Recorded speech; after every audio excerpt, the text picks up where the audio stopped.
Now, once again, we're in Psalm 37. I might spend a whole month in Psalm 37. I love this psalm. I probably won't, but I love the truths in this psalm. We've been looking at verses 3 and 4, really spent the last few days on 3. It says, trust in the Lord and do good. Dwell in the land and feed on His faithfulness. Then verse 4 is probably one of my personal favorite verses in the Bible. Delight yourself also in the Lord, and He shall give you the desires of your heart. Now that aspect of delight, I've made jokes.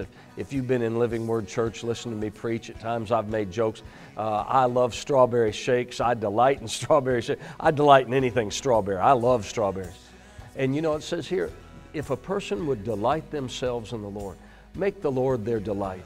And I've seen, I've served God for 36 years and having pastored now in the same church for over 30 years, I've seen at times where the Lord has been people's delight, but I've also seen times that it's sort of been, the Lord has been their have to. Man, I've got to do this. I've got to do this chore. I've got to go to the church. I've got to serve. And rather than the Lord being a delight, it's like He's a burden.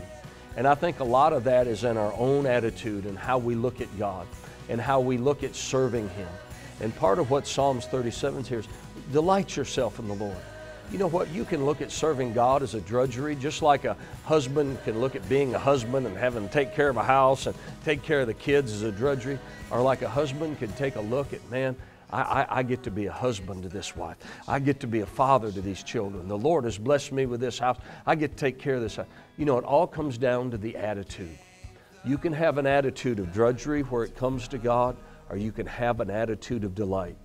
That second part of that verse is He'll give you the desires of your heart if you make the Lord your delight.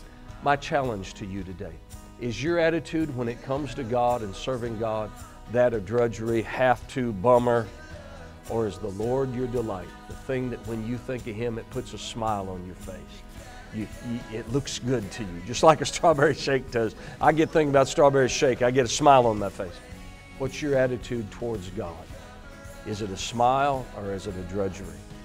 If it's a drudgery, I challenge you, change your attitude today and make the Lord your delight and look to establish that in your heart and watch what He does in your life.